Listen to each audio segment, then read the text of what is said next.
مشکل قفل نکردن درب لباسشویی LG دایرکت درایو یا همون اینورتر. توی این آموزش این مشکل رو برطرف میکنیم و بررسی میکنیم ببینیم که این مشکل چجوری به وجود میاد و چطور میشه این مشکل رو برطرف کرد. تا انتهای ویدیو با من همراه باشید تا اینکه این مشکل رو برطرف کنیم. حالا با هم ادامه این موضوع رو بررسی میکنیم که ببینیم مشکل این بورد چی بود و چطور برطرفش کردیم و یه تحلیل مداری هم مثل همیشه روی این بورد انجام میدیم. دوستان یه بورد دایرکت درایو LG که میکرو سویچ دربش قفل نمیکرد. ما حالا میخوایم عیب یابی کنیم ببینیم عیب این دستگاه چی بوده که میکرو سویچ دربش اشکال دار شده و لباسشویی قفل نمیکرد. ببینید ما میکرو سویچ درب ما 3 تا پایه داره.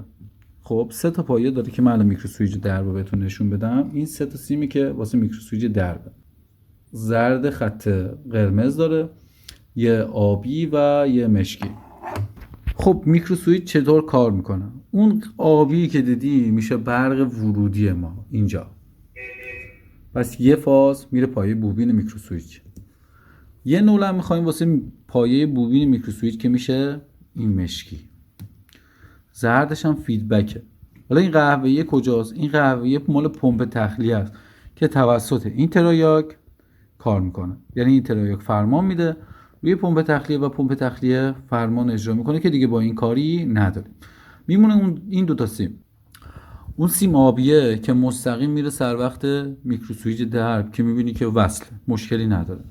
ولی میمونه اینجا این دوتا توسط این رله کارشو انجام میده. یعنی سیم نول شما توسط این رله وصل میشه، میاد اینجا یه برق ورودی، یه نول میاد اینجا وصل میشه و عمل اتصال رو انجام میده. یعنی نول باید توسط این بورد این رله وصل بشه.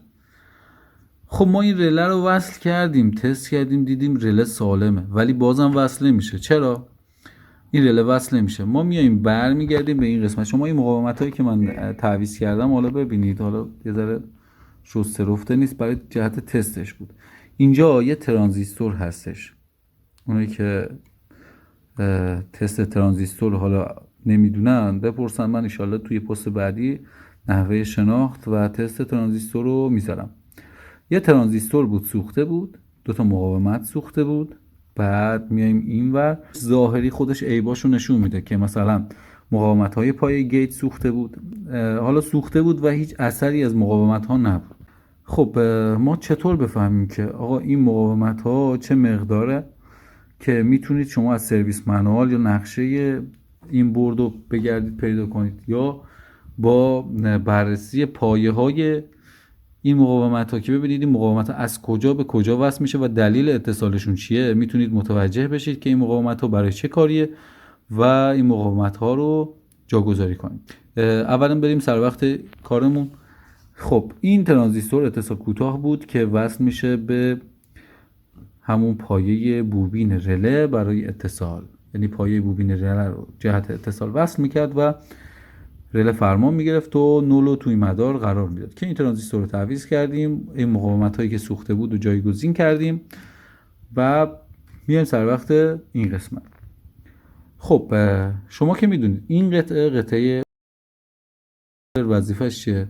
توی این مدارات، یعنی توی این مداراتی که قسمت قدرت رو نسبت به قسمت ولتاژ پایین جدا میکنه، زمانی که میکرو سویچ درب اتصالی کرد، این اتصالی باعث شد که قسمت فرمان و این قسمت ها با هم درگیر بشه و پایه های گیت رو بسوزونه که خدا رو شکر به ترایاک نرسید و ترایاک نسوخت. کلا توی این بورد ها که ایزوله میشن خیلی راحت رفع اشکال میشن این قسمت ها و به سادگی میشه مشکل رو برطرف کرد. نیازی نیست شما کل بورد این روکشش رو بکنین و همه جا رو تست کنین. ببینید که ما اصلا هیچ قسمتی از این بورد رو دست نزدیم، فقط اومدیم روی این بورد توی این قسمت رو کار کردیم. رو قسمتی که نیاز بود کار بشه کار کردیم. اصلا نیازی به شخم زدن این بورد نیست. حتی این قسمت سوخت به خاطر اون اتصالی که ایجاد شد.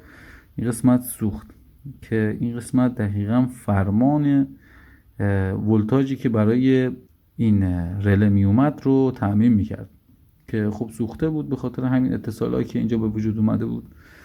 خب قسمت های معیوبش رو ترمیم کردیم، تست هم گرفتیم توی پست قبلی، توی یه پستی بهتون توضیح دادیم نحوه تست گرفتنش رو و کار این بورد تموم شد و من باید این مقاومت ها رو درست سر جاشون قرار بدم، فیکسشون کنم.